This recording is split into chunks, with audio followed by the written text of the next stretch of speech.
Starmer's now, frankly, panicking. He's sort of shuffled off to his favourite place, Brussels. Yeah.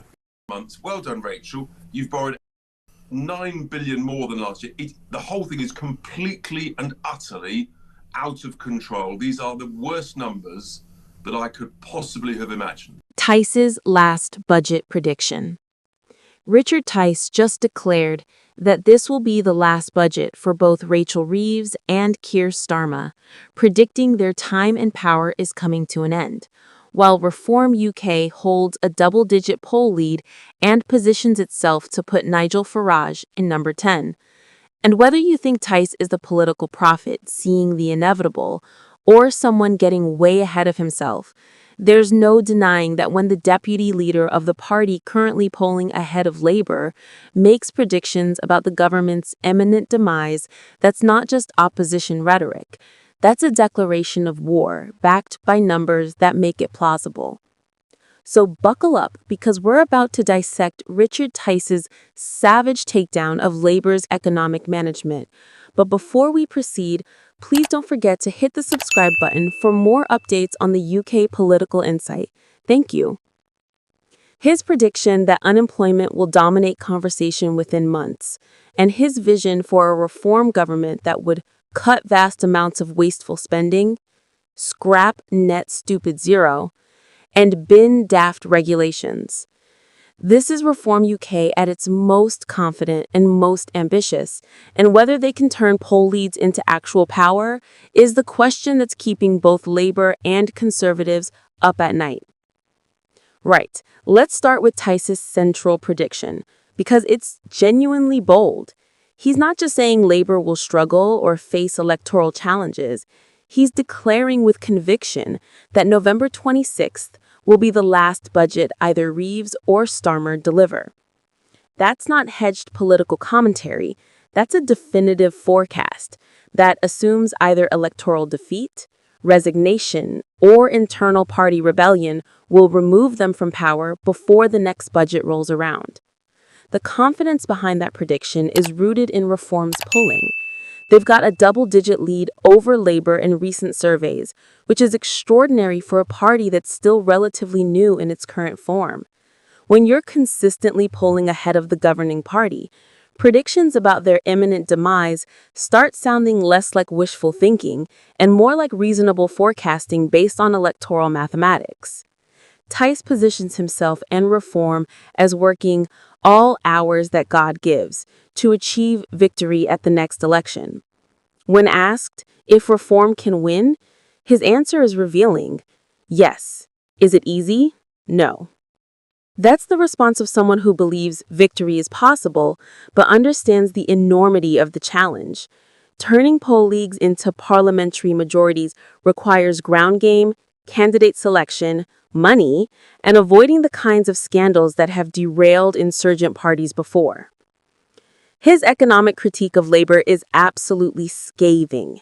He says he wants to weep when he sees what they've done to the economy, which is emotional language designed to convey not just policy disagreement, but genuine anguish at perceived destruction.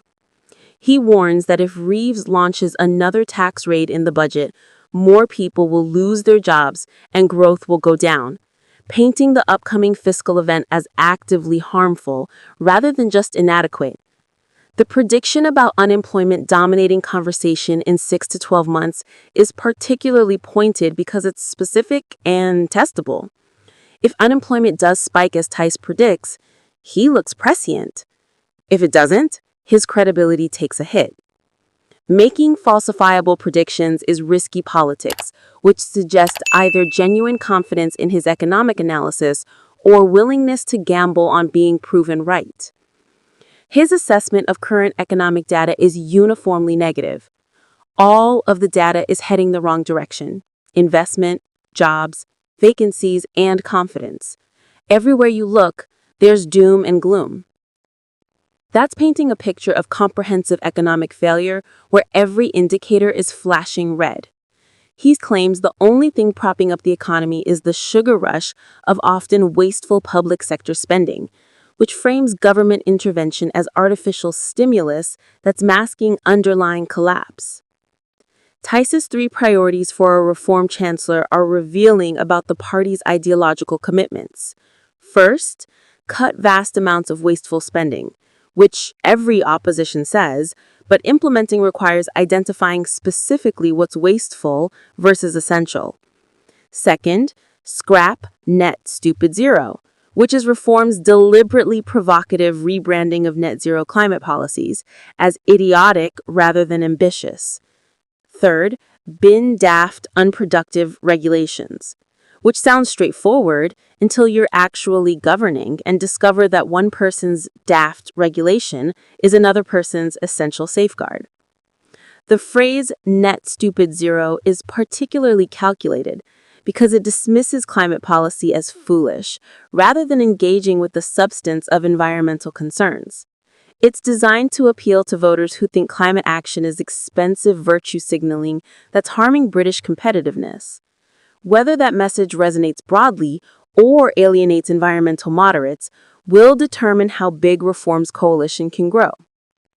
At the core of Tice's economic vision is tackling the work shy and getting people back into jobs. That's classic right-wing framing that assumes unemployment is primarily caused by people not wanting to work rather than lack of opportunities or structural economic problems. It plays well with voters frustrated by welfare spending, but requires evidence that work-shy culture is actually the problem, rather than scapegoating. His political journey from arch-Eurosceptic co-founding Leave.uk through Brexit Party chairman to Reform UK deputy leader shows someone who's been consistently on the insurgent right of British politics for years. He's got a track record of turning long-shot goals into reality, with Brexit being the prime example. That history gives him credibility when he predicts reform can win power, because he's already achieved one supposedly impossible political revolution. The declaration that conservatives have got to be binned, and they will be binned, is uncompromising and reveals reform's strategy. They're not trying to be the conservatives' coalition partner or junior ally. They're trying to replace them entirely as the main right-wing party in British politics. That's ambitious, but the polling suggests it might not be fantasy. The May elections for council seats in Welsh and Scottish parliaments will be the crucial test of whether reform can turn polling into actual votes and seats. Local elections operate under different systems and dynamics than general elections, so strong reform performance would validate their national polling. Conversely, disappointing results would raise questions about whether their poll numbers are soft protest votes that won't translate to actual electoral success.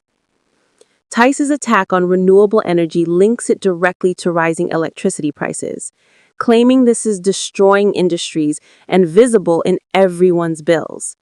He frames reform as passionate about the environment but against specific green policies, particularly solar panels on farmland that should produce food.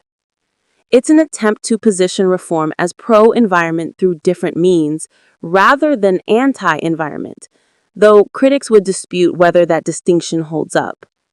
The comparison to the Greens' rise on the left is interesting because it suggests British politics is fragmenting across the ideological spectrum, with both traditional parties bleeding support to more radical alternatives. Tice argues there's a direct link between renewable energy and electricity prices that voters understand viscerally through their bills, making it a potent political issue regardless of what climate science says about necessity. His genuine enthusiasm for being an MP comes through when he talks about making a difference and finding the role incredibly rewarding. That's important politically because voters respond to authentic passion rather than calculating ambition.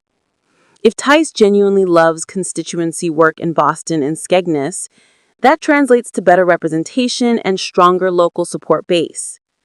The framing of himself as someone who's already shaped modern Britain through his years in the Brexit movement positions Tice as a proven changemaker rather than aspirational newcomer. He's not asking voters to trust an untested vision. He's pointing to Brexit as evidence he can deliver radical change when everyone said it was impossible. Whether voters see Brexit as vindication or warning depends entirely on whether they think leaving the EU was successful